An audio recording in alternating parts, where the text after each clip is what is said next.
नमस्ते दोस्तों, pharma notes की इस वीडियो लेक्चर में आप सबों का स्वागत है। आज के इस वीडियो लेक्चर में हम डी फार्मा न्यू पैटर्न के पार्ट 4 को डिस्कस करने जा रहे हैं, जिसमें हम एमल्शन के ऊपर कुछ एमसीक्यूज डिस्कस करेंगे जो कि एग्जाम पॉइंट ऑफ व्यू बहुत इंपॉर्टेंट साबित हो सकते हैं। दोस्तों चलिए आज के इस शानदार सेशन को स्टार्ट कर देते हैं। देखिए यहाँ पे पूछा है, method for the evolution of the stability of suspension is. Suspension के स्टेबिलिटी के लिए कौन से इवेल्युएशन मेथड है वो बताना है। देखिए ऑप्शन में sedimentation method, micromeritic method, rheological method, electrokinetic method या फिर ऑल ऑफ द अबव। तो देखिए यहाँ पे 5 ऑप्शन है, तो ये सारे के सारे जो मेथड है ना, ये हमें सस्पेंशन की स्टेबिलिटी को इवेल्युएट करने के काम आते हैं दोस्तों। तो यहाँ से ये ऑल ऑफ दी अबो ही टिक करना है, ठीक है। तो इन सारे मेथड्स की क्या पैरामीटर्स है उस पर भी सवाल बन सकता है, तो हमें हर एक मेथड का पैरामीटर पता होना चाहिए, जो कि हमने ये अगले क्वेश्चन में कवर किया है। यहाँ पे देखो बोला है, match the following methods of evaluation of the stability of suspension with respective principal parameter. तो ये जो मेथड्स है इनके रिस्पेक्टिव पैरामीटर हमें बताने हैं। देखो सेडिमेंटेशन मेथड जो होता है, इसमें सेडिमेंटेशन वॉल्यूम को मेजर किया जाता है। वॉल्यूम को मेजर करना इसमें इंपॉर्टेंट होता है, तो याद रखिएगा सेडिमेंटेशन मेथड में हमें वॉल्यूम पर फोकस करना है, ठीक है। यहाँ पे बहुत लोग कंफ्यूज हो जाते हैं, पार्टिकल साइज पर नहीं जाना है, सेडिमेंटेशन मेथड में हमें वॉल्यूम पर फोकस करना होता है, ठीक है।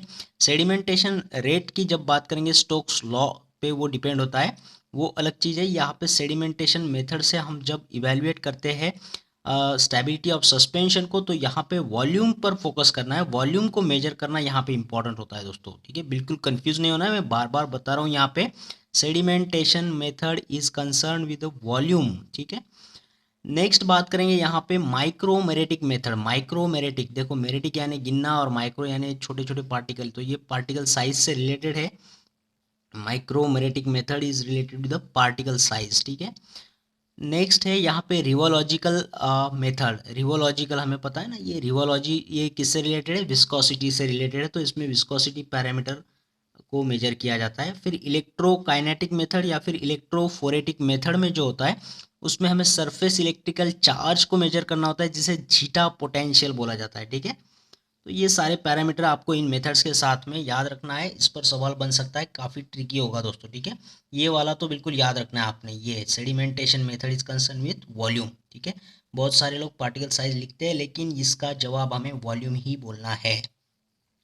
नेक्स्ट यहाँ पे सभी को पता होगा, कॉल्टर काउंटर मेथड में भी पार्टिकल साइज डिस्ट्रीब्यूशन को मेजर किया जाता है। Change in particle size distribution, ठीक है, ये भी पार्टिकल साइज से ही कंसर्न है। कॉल्टर काउंटर मेथड, इस पर भी सवाल बनता है बहुत बार एग्जाम में, तो इसको भी याद रखिएगा। कॉल्टर काउंटर मेथड जो है पार्टिकल साइज डिस्ट्रीब्यूशन से रिलेटेड है। नेक्स्ट क्वेश्चन है ट्रांसपेरेंट एमल्शन। ट्रांसपेरेंट जिसका आर पार हम देख सके, transparent emulsion is produced when the two phases of emulsion है। हमें पता है एमल्शन सस्पेंशन में दो फेज होते हैं, एक डिस्पर्स्ड फेज होता है और एक डिस्पर्स मीडियम होता है दोस्तों, ठीक है।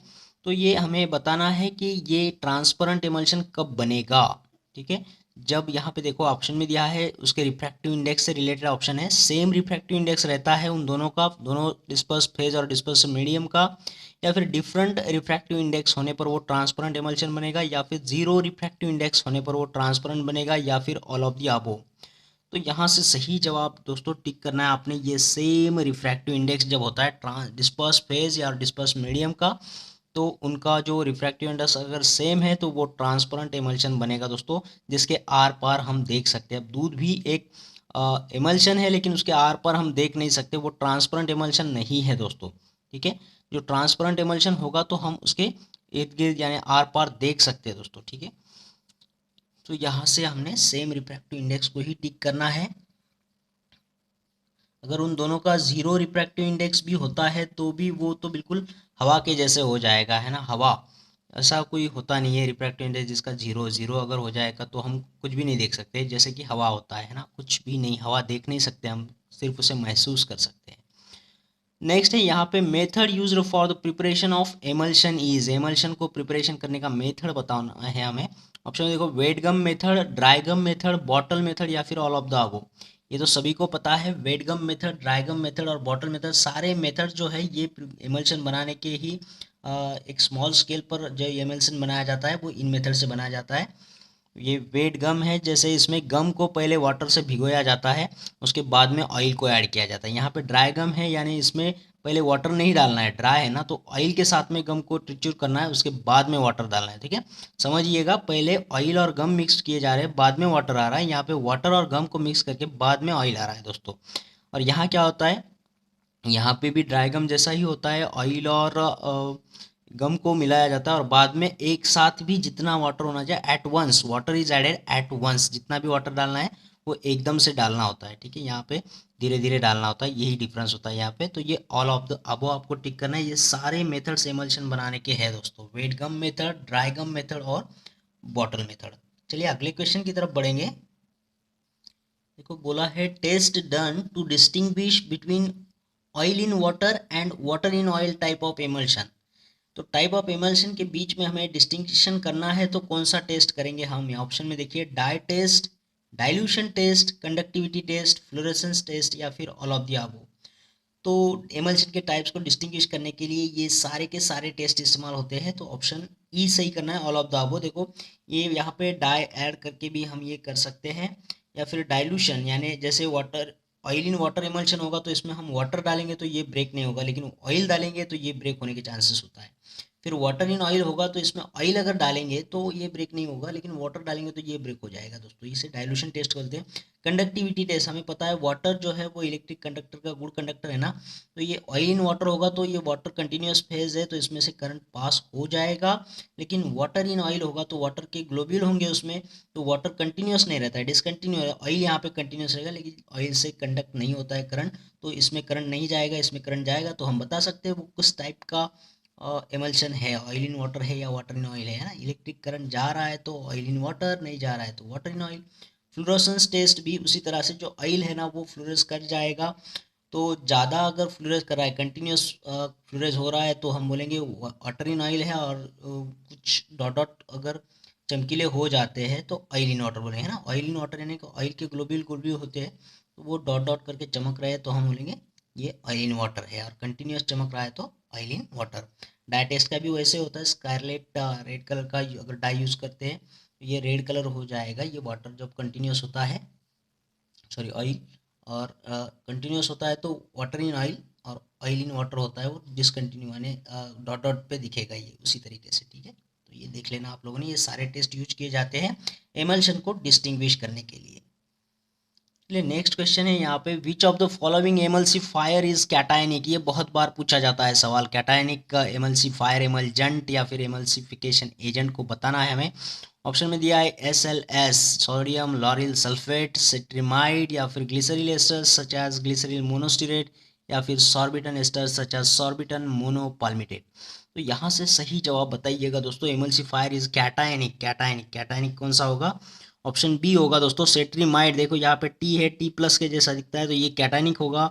ये SLS बहुत बार पूछा जाता है, याद रखिएगा, ये सब्सट्रैक्ट, SLS यस से याद रखिए सब्सट्रैक्शन, तो ये एनायनिक हो जाएगा दोस्तों।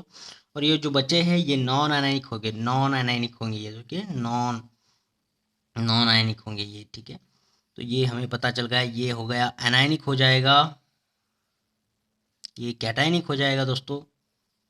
तो यहाँ से हमें सिट्रीमाइड को ही टिक करना है, जो कि कैटायनिक का एमल्सिफायर है। चलिए अगले क्वेश्चन की तरफ बढ़ेंगे। देखो ये बहुत इंपॉर्टेंट सवाल है दोस्तों, यहाँ पे ये कोई भी एग्जाम में आ सकता है, और यहाँ पे हम इसको एक ट्रिक के ज़रिए पढ़ेंगे ताकि कभी भी इस पे सवाल बनेगा तो आपका गलत नहीं होना चाहिए। देखो यहाँ पे बोला है फॉर अरैचिस ऑयल, ठीक है, ये अरैचिस ऑयल के लिए सवाल बना है। What is the proportion of oil water gum for the preparation of primary emulsion. Primary emulsion बनाना है आरएचएस ऑयल का, तो हमें oil is to water is to gum क्या रेशो में लेना पड़ेगा? ऑप्शन देखिए, 1:2:1, 2:2:1, 3:2:1, या फिर 4:2:1, क्या लोगे? तो मैं आपको ये एक बड़े ही आसान तरीके से बताऊंगा। Oil is to water is to gum है ना। कोई गम में है, क्यों है गम में? क्योंकि वो अकेला है ना। अकेला यानी क्या? सिंगल, सिंगल यानी वन, तो गम के लिए वन लेंगे। वाटर, वाटर में टी आता है, टी से टू होता है दोस्तों, है ना। वाटर टी में टी आता है, वाटर में टी आता है, टी से टू करना है, 2:1 हो जाएगा। वाटर इज टू गम तो 2:1 है, 2:1 है ना। अब बात करेंगे ऑयल की। तो ऑयल के यहाँ पे 3 प्रकार है, फिक्स्ड ऑयल है, वोलेटाइल ऑयल है और मिनरल ऑयल है। मैं आपको बता दूं, यहाँ पे फिक्स्ड ऑयल जब होता है तो एफ से 4 ले लेना है, एफ से 4 होता है ना। वोलेटाइल ऑयल ये वी है, विक्ट्री के लिए वी यूज़ करते हैं, तो वी इस तरीके से होता है दोस्तों, है ना। तो वी यानी 2 हो जाएगा। तो यहाँ पे जब भी वोलेटाइल ऑयल की बात होगी तो हम 2 लेंगे। और मिनरल ऑयल देखिए यम लिखा है, इसे 3 लिखने के जैसे दिखता है, यम यानी इसे 3 दे देना है दोस्तों। तो फिक्स ऑयल होगा तो 4 लिखेंगे, वोलेटाइल होगा तो 2 लिखेंगे, मिनरल होगा तो 3 लिखेंगे। अब सवाल उठता है आरएचएस ऑयल कौन सा ऑयल है इसमें से, है ना। तो इसके लिए भी देखिए यहाँ पे हम बता देते हैं आपको कौन सा ऑयल कौन से कैटेगरी में आएगा। फिक्स्ड ऑयल जो होते हैं ना उसमें देखिए ए सी लगा है, ए सी यानी कि आलमंड है ए से, और सी से कैस्टर है, ए से अराचिस है, सी से कॉड लीवर ऑयल है। देखो ये फिक्स्ड है ना। किसी का कास्ट फिक्स होता है, किसी का लीवर भी फिक्स होता है, हर हर लोगों का लीवर फिक्स होता है अपनी जगहों पे। किसी कास्ट जो है ना, हमारे यहाँ बहुत सारी कास्ट है, तो ये कास्ट भी फिक्स होती है। अलमंड, अलमंड देखो ये आग की जैसा होता है, ये भी फिक्स है। और अरैचिस, ठीक है, ये भी फिक्स ही है। तो वोलेटाइल ऑयल जो है उड़ जाने वाले, तो इसमें टर्पेंटाइन आएगा, पेपरमिंट आएगा, सिनामॉन आएगा, ये सारे वोलेटाइल ऑयल उड़ जाने वाले हैं ना। जैसे पेट्रोल होता है, डीजल होता है, वो वोलेटाइल होता है, तो ये सारे वोलेटाइल ऑयल यहाँ पे आते हैं। टर्पेंटाइन, पेपरमिंट, सिन्नामान जैसे। और मिनरल ऑयल में आएगा लिक्विड पैराफिन, ठीक है। तो हमने बोला मिनरल ऑयल जब भी आएगा तो 3 ले लेना है, वोलेटाइल आएगा तो 2 लेना है, और फिक्स्ड एफ से 4 ले लेना है। तो फिक्स्ड क्या है, या तो एसी से याद रखिएगा, या फिर ये सारी चीज़ें फिक्स है। कास्ट फिक्स होता है, लीवर फिक्स होता है, आर्ची ये कोई लड़की है उसका नाम फिक्स होता है, और ये अलमंड आँख के जैसा होता है तो आँख में फिक्स होता है। तो हमारा आरएचएस ऑयल का चल रहा है, तो ये एक फिक्स्ड ऑयल में आता है, तो हम फिक्स के लिए 4 से 4 लेंगे, 4:2:1, 4:2:1, तो ऑप्शन डी सही हो जाएगा दोस्तों, ठीक है। अब ये तरीका आप कोई भी ऑयल के लिए अप्लाई कर सकते हो, तो आपका ये सवाल कभी गलत नहीं होगा दोस्तों। ये बहुत बार बड़ी बड़ी एग्जाम में भी पूछा जाने वाला सवाल है। और हाँ दोस्तों, हमारी फार्मा नोट्स की पीडीएफ मेंबरशिप जो है लाइफ टाइम के लिए, उसे आप लोगों ने आज ही ज्वाइन करना है बाय कंट्रीब्यूटिंग 999 रुपीज़ हमारे चैनल के लिए, बाय पेटीएम, बाय फ़ोनपे या फिर गूगल पे, कोई भी ट्रांजैक्शन ऐप से आप कर सकते हो हमारे इस मोबाइल नंबर को यूज़ करके 8087339648 पर, ठीक है। जैसे ही आपका कंट्रीब्यूशन हो जाता है, हमारे प्राइवेट टेलीग्राम चैनल से आपको लिंक किया जाएगा, जहाँ पे आपको ये सारा मटेरियल पीडीएफ के फॉर्म में मिलता रहेगा। और हम जो फार्मा टेस्ट सीरीज़ कंडक्ट करने वाले मंथली बेस पर, उसका लिंक भी आपको यही प्रोवाइड किया जाएगा दोस्तों। और इस टेस्ट सीरीज़ के चलते जो लोग भी इसमें पहले 5 कैंडिडेट होंगे उनको प्राइज़ भी डिस्ट्रीब्यूट किया जाएगा। और कोई भी क्वेरी हो तो आप हमें इसी नंबर पर व्हाट्सअप भी कर सकते हैं। तो चलिए दोस्तों अगले क्वेश्चन की तरफ बढ़ेंगे। देखो बोलता है micro organism presence in emulsion can cause, अगर एमल्शन के अंदर माइक्रो ऑर्गेनिजम्स का प्रेजेंस होता है तो वो क्या कर सकते हैं। देखो ऑप्शन में दिया है फेज इन्वर्जन, क्रीमिंग, क्रैकिंग या फिर ऑल ऑफ द अबव। तो जब भी माइक्रो ऑर्गेनिज्म की बात हो रही है एमल्शन के अंदर तो ये करेगा क्रैकिंग करेगा दोस्तों। बोलना है माइक्रो ऑर्गेनिज्म दिमाग से क्रैक हो चुका है ना। माइक्रो ऑर्गेनिज्म दिमाग से क्रैक हो चुका है तो माइक्रो ऑर्गेनिज्म एमल्शन का क्रैकिंग करेगा दोस्तों।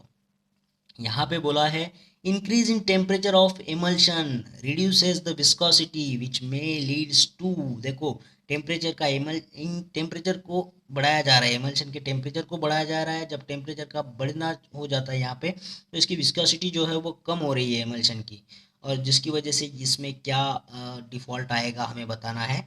तो इसके लिए हमने सोचना है दिमाग में कि किसी दूध को, है ना, दूध को हम टेम्परेचर इंक्रीज कर रहे हैं, उबाल रहे हैं, तो उसमें क्या होता है, उबाल रहे तो क्या होता है, उसके ऊपर एक क्रीम आना स्टार्ट हो जाता है दोस्तों, है ना। जैसे जैसे टेम्परेचर बढ़ता है उसके ऊपर क्रीम आना स्टार्ट हो जाता है। तो यहाँ पे ऑप्शन में देखिए क्रीमिंग, क्रैकिंग, फेज इन्वर्जन या फिर बोथ एंड भी। अरे भाई दूध के बारे में सोचिए, दूध भी एमल्शन है, उसका अगर टेम्परेचर बढ़ाते हैं तो उसके ऊपर क्रीम आ जाता है, तो ऑप्शन ए टिक करिएगा, क्रीमिंग, ठीक है। और उल्टा बात करेंगे, अगर फ्रीजिंग करेंगे तो क्या होगा, तो उसी दूध को हम फ्रीज में रख देते हैं, फ्रीजिंग करेंगे तो क्या होगा, उसका एकदम आइस बन जाएगा, है ना, उसका आइस का गोला बन जाएगा, एकदम आइस बन जाएगा। और जब वो आइस बनेगा तो वो हम उसे तोड़ेंगे, तोड़ेंगे यानी क्या करना है, क्रैक करना है ना, उसको क्रैक करना है। तो फ्रीजिंग जब होता है तो क्रैकिंग होता है, और टेम्परेचर जब बढ़ता है तो क्रीमिंग होता है दोस्तों। सिर्फ दूध के बारे में सोचिए, जवाब आपको अपने आप मिल जाएगा। नेक्स्ट सवाल है यहाँ पे Stokes law can explain, Stokes law क्या एक्सप्लेन करता है, ये एमल्शन के बारे में कौन से डिफॉल्ट को एक्सप्लेन कर सकता है, एमल्शन के कौन से डिफॉल्ट को स्टोक्स लॉ एक्सप्लेन कर सकता है। ऑप्शन में देखिए rate of phase inversion, rate of cracking, rate of creaming या फिर ऑल ऑफ द अबव। तो स्टोक्स लॉ के बेस पर हम एमल्शन के क्रीमिंग को बहुत अच्छे से देख सकते हैं। Rate of creaming is depends upon the Stokes law. Stokes law can explain the rate of creaming. Next सवाल है यहाँ पे, according to the Stokes law rate of creaming is. देखो स्टोक्स लॉ तो सेडिमेंटेशन रेट को भी बताता है ना, रेट ऑफ सेडिमेंटेशन के रिलेटेड भी है, लेकिन यहाँ हम एमल्शन के डिफॉल्ट की बात कर रहे हैं। रेट ऑफ क्रीमिंग को भी स्टोक्स लॉ अच्छे से एक्सप्लेन कर पाता है। तो according to the Stokes law rate of creaming is, option देखिए, rate of creaming is directly proportional to the radius of globules. Rate of creaming is directly proportional to difference in the density of the dispersed phase and continuous phase. Next है rate of creaming is inversely proportional to the viscosity of disperse medium, या फिर all of the above दोस्तों। तो इसका जवाब हमें all of the above टिक करना है, क्योंकि इस सारे क्वेश्चन को हम इसके इक्वेशन के बेस पर ही सॉल्व कर सकते हैं। स्टोक्स लॉ का इक्वेशन सभी को पता होगा। ये देखिए यहाँ पे स्टोक्स लॉ का इक्वेशन है। जो ये रेट होता है ना, रेट ऑफ सेडिमेंटेशन, या फिर यहाँ पे हम एमल्शन के डिफ़ॉल्ट के बारे में पढ़ रहे हैं, तो ये रेट ऑफ क्रीमिंग हो जाएगा। ये 2 इंटू रेडियस स्क्वायर है, ये रेडियस ऑफ ग्लोब्यूल्स, जो भी डिस्पर्स फेज के ग्लोब्यूल्स होंगे। वाटर इन ऑयल टाइप का एमल्शन होगा तो वाटर के ग्लोब्यूल्स, और ऑयल इन वाटर होगा तो ऑयल के ग्लोब्यूल्स होंगे, उसका ये रेडियस है। और इसके बाद में d1 माइनस d2 जो है difference in the density of the disperse phase and disperse medium, और ये g जो है वो एक्सेलरेशन ड्यू टू ग्रेविटी होता है। और नीचे है 9 इंटू ये ईटा, ये जो है ये विस्कोसिटी होती है हमारे मीडियम की, डिस्पर्स मीडियम की। तो यहाँ पे देख सकते हैं हम रेडियस ऑफ ग्लोब्यूल्स जो है वो डायरेक्टली प्रोपोर्शनल है रेट ऑफ क्रीमिंग से। तो यहाँ पे बोला है directly proportional radius of globules, फिर बोला है directly proportional difference in the density of the disperse phase and continuous phase. तो ये जो है यहाँ पे डिफरेंस इन डेंसिटी, उसको भी ये डायरेक्टली प्रोपोर्शनल है। ये जो ऊपर होती है चीज़ें ये डायरेक्टली प्रोपोर्शनल है, नीचे होगा तो इन्वर्सली प्रोपोर्शनल। अब ये नीचे है तो ये इन्वर्सली प्रोपोर्शनल होगा विस्कोसिटी के लिए। नीचे है मतलब क्या है, जब ये बढ़ेगा तो ये डिक्रीज होगा, और डायरेक्टली प्रोपोर्शनल ये बढ़ेगा तो ये भी बढ़ेगा। ठीक है, तो अगर इसका विस्कोसिटी आप लोग बढ़ाते हो तो रेट ऑफ क्रीमिंग कम हो जाएगा, विस्कोसिटी कम हो जाता है तो रेट ऑफ क्रीमिंग बढ़ जाता है दोस्तों। तो इस वीडियो में इतने ही क्वेश्चंस। आशा करता हूँ आपको ये वीडियो अच्छा लगा होगा, सारे क्वेश्चन पसंद आए होंगे। और अगर ऐसा हुआ है दोस्तों तो इस वीडियो को लाइक करना है, शेयर करना है, कमेंट बॉक्स में कमेंट जरूर करना है दोस्तों। और हाँ, उन लोगों से मेरी गुजारिश है जिन लोगों ने चैनल को अभी तक सब्सक्राइब नहीं किया है, चैनल को सब्सक्राइब कर दीजिएगा। उसके बाद आने वाले बेल आइकन को क्लिक करके ऑल बटन को जरूर दबाइएगा दोस्तों। इससे होता क्या है कि आने वाले हर एक वीडियो का नोटिफिकेशन आपको मिलते रहता है और आपको यूं ही लाभ होता रहता है दोस्तों। तो फिर मिलते हैं एक और बेहतरीन वीडियो के साथ में, तब तक के लिए थैंक यू।